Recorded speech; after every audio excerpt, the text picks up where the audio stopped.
Hello and welcome to the recap of the Chinese Grand Prix here on the Sahwgunn YouTube channel. I'm AJX and you may notice that Sahwgunn isn't here. That's because he's off on holiday. Wishing him well. I hope he's having a lovely time. Unfortunately, we couldn't meet up, but even so, I hope he's having a wonderful time on holiday. And it means that I'm only here. And you may be able to notice from the sound of my voice, I am pretty ill. So we're gonna try and get through this as much as possible and try and do the best we can. But we'll see how it goes. But we start off with sprint qualifying. I'm not going to talk about the practice one because who cares. But yeah, sprint qualifying, we had our first big shock of the weekend where Liam Lawson came last place in that Red Bull second seat. And obviously we'll get to the end of this podcast and we'll talk a bit more about Liam Lawson and let's say his future, because some announcements have been made. But yeah, that was a big shock to the system. The other big shocks that we saw was a lot of a lot of the young teammates of more experienced drivers, our rookie drivers, out-qualified their teammates. Jack Doohan just beating out on Pierre Gasly, which of course gives Sahwgunn a point for this, which isn't probably the biggest surprise. We'll get to that later. We also saw Ocon being beat by Behrman, who finished in 12th, and Bortoleto yet again out-qualifying Hulkenberg. We also saw Stroll beat Alonso, Albon beat Sainz yet again, which he's been doing consistently, and a few other things. But we'll get to the main event of qualifying, obviously Q3, which brought us the shock of Lewis Hamilton on pole. Very excited, obviously, as a Lewis Hamilton fan, especially in the Ferrari. His second race, his second sort of race, isn't it? Because it's a sprint. But to get a pole position, very, very excited with that Ferrari, and I'm very pleased for him. But yeah, he just beat out Max Verstappen to pole position. They were so close on that final lap. And yeah, they both beat the McLarens, who both made mistakes on their final laps to be beaten. They were definitely still the quickest this weekend. But yeah, a bit of a shock to see them not take that pole position. And then Charles Leclerc was in 4th, George Russell in 5th, and Lando Norris in 6th. However, when it came to the actual sprint, which we'll head on to now, we saw Lewis Hamilton manage to keep the win. Obviously very excited, as I said. Lewis Hamilton winning in his first race. Super excited about that. Second race. Lewis Hamilton winning his first race for Ferrari is superb, and obviously being so soon as well. But it was really the degradation of the tyres. This race proved to be, if you were out front, you were golden. Because, Lewis Hamilton just managed to fight off Verstappen at the start and then just keep his place. And Verstappen tried to fight Hamilton, but in doing so ruined his tyres and ended up being dropped by Piastri and almost caught up by Russell and Leclerc in 4th and 5th, who were very close to him at the end, but unfortunately not enough laps for them to overtake Max Verstappen in Q3. We then had the shock of Yuki Tsunoda, who passed both Antonelli and Lando Norris, again proving his worth in that Racing Bulls car, which we'll get to later. It was a big shock, but Lando Norris had just an awful start and was way off the pace, probably due to, again, degradation of the tyres. It was a big effect this weekend. The other things to talk about was Pierre Gasly did extremely well bringing his car up the field from his low down position. Same with Liam Lawson. But obviously only the top 8 get points. So yeah, that's that. Now we will go to biggest surprise. There's 2 biggest surprises. I think that the biggest surprise was probably Hamilton in the sprint. I'll be honest, I don't think anyone expected that, especially after last week, how bad the Ferraris were in that race. And obviously we'll get to the race later as well, which I can in fact talk about in a second. But I think, that was the biggest surprise. But I think we both get a point for our predictions. Because, of course, I'm a bit of a scummy one with this point. doing out qualifies Gasly. Obviously, that happened in the sprint race, only by one place. But yeah, I've scummed it because I've been a little scumbag because the Williams to beat both Ferrari drivers technically happened because, of course, the Ferraris were disqualified in the actual race, which we will get to in a second. But yes, we both get a point there to tie it up for this race so far. If we go on to the race now, the main thing was, of course, well, we got to talk about qualifying first of all. We saw Oscar Piastri take pole position at this Grand Prix. Again, Lando Norris just messing up his final lap, which showing maybe that he's a bit unsure of himself so far. He did it twice this weekend.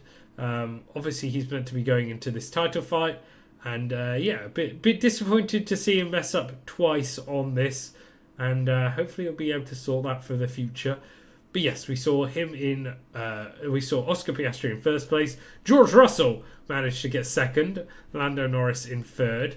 Then it was Verstappen, then the two Ferraris.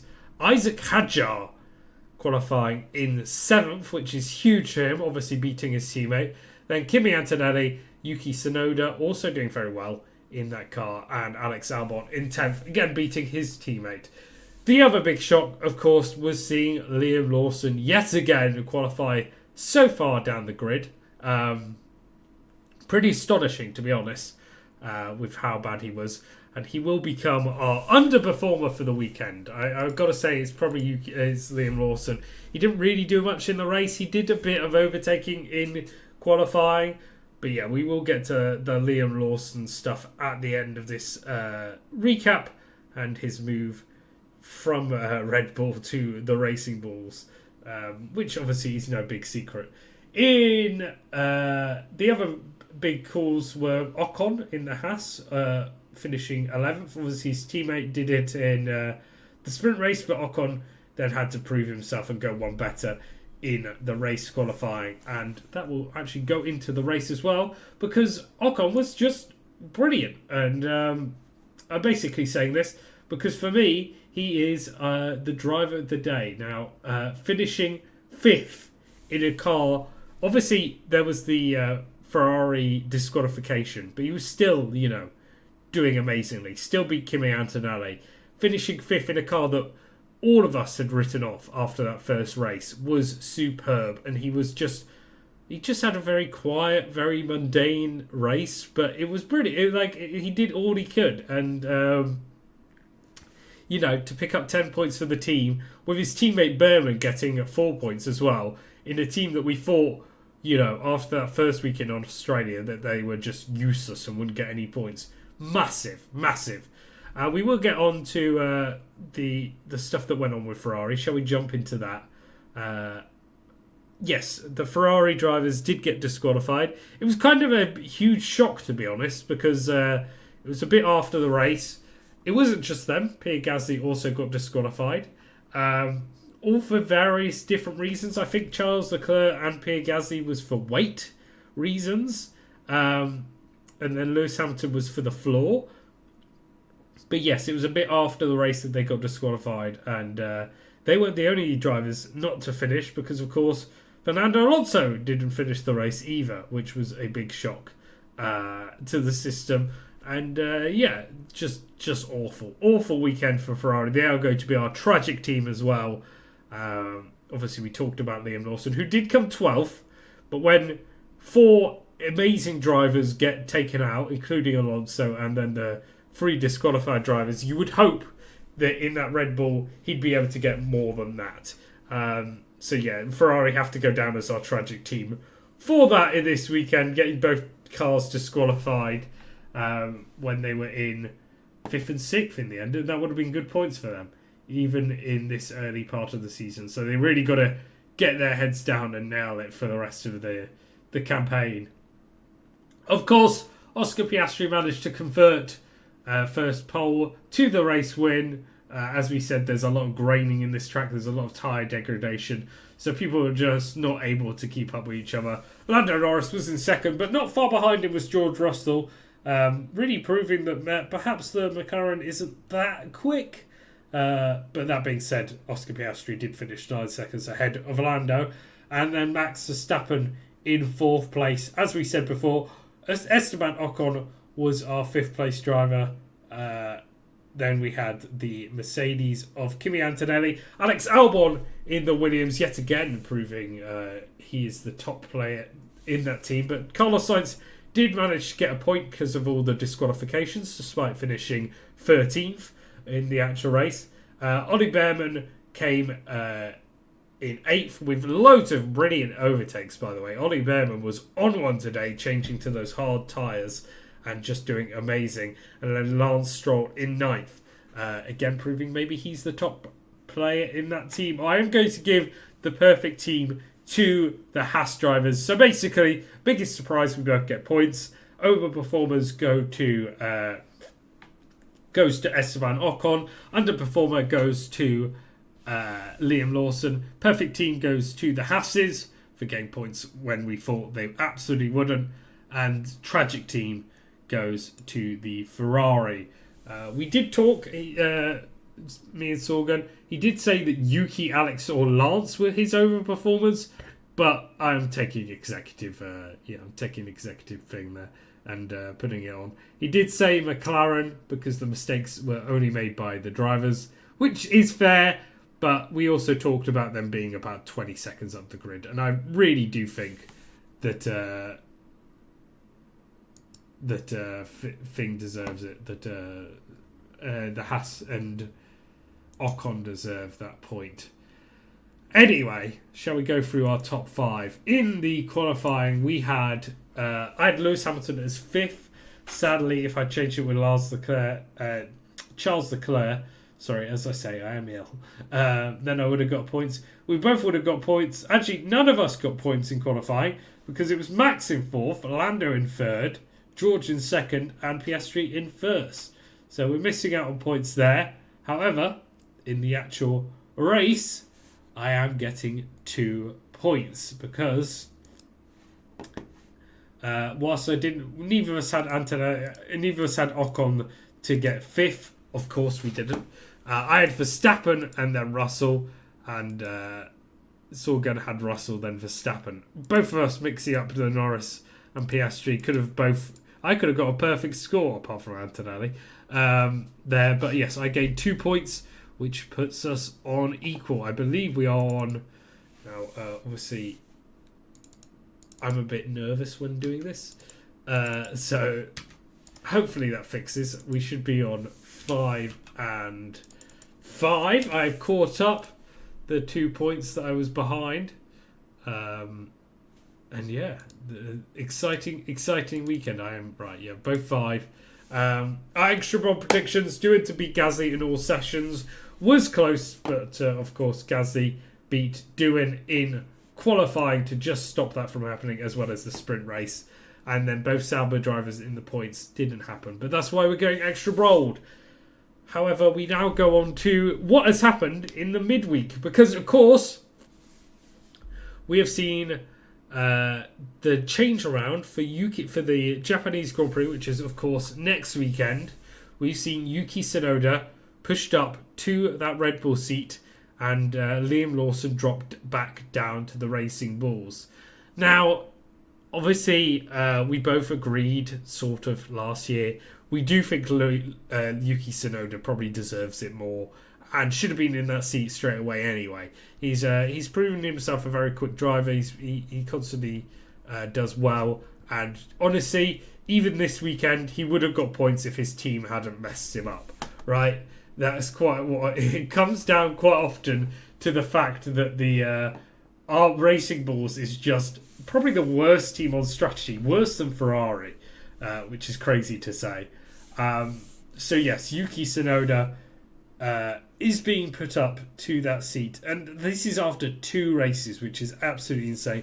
Obviously, they had a lot of data going into the season. They had them practicing in Abu Dhabi. They obviously have all the sim work for them. So yeah, it does seem like a bit of a shock. Will it stick? I don't know. It's weird that these teams can sort of just swap drivers all the time. It does feel a bit scummy. in some ways, because they just have an infinite amount of drivers that they can swap with, like, no, they're not paying extra for these drivers. So, for example, there's sort of this talk about Colapinto taking over the seat, and they would have had to buy him out of his Alpine contract, and that would have been a bunch of money. Whereas with swapping Yuki, it's just a straight swap. Obviously, this is before the Japanese Grand Prix, which is Yuki's home race. There's a big thing there, right? That's pretty amazing for Yuki to be in a top team on his home race. Granted, we have seen that Red Bull is incredibly difficult to drive, and really only Verstappen can drive it to the limit. And even then, he's struggling, especially this season. And, it's Verstappen.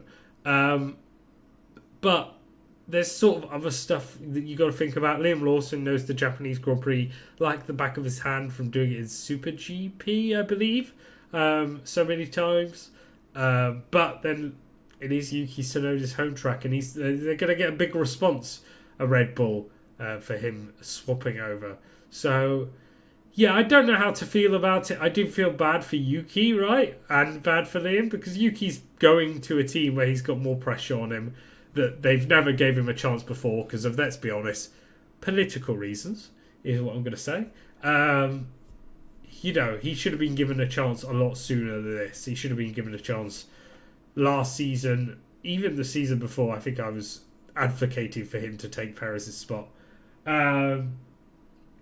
So, yeah, but then the car is incredibly hard to drive and looks like it might just be the seat killer. And it's not even like a Verstappen thing anymore. It's just that car is dreadful to drive unless you're Verstappen. And then finally we have Liam Lawson, who obviously I feel incredibly bad for. He sort of had this big shot to be this huge drive. He's going to this huge team, and then he's just, after 2 races, been knocked down a peg back to the car he was in last season. But it is a quicker car, to be honest. It looks like it's a quicker car. Isaac Hadjar's obviously done really well in it. Yuki Tsunoda's done well in it as well. It just looks easier to drive. So it might be better for him. But then, will he ever get a seat in Red Bull again? That's the question. So yeah, that's my thoughts and opinions on it. We'll talk more with Sahwgunn when he's back next week when we do our predictions. But yeah, I'm going to end this video because I'm out of breath. Because stuffy nose and ill. So thank you very much for watching. And as always, peace.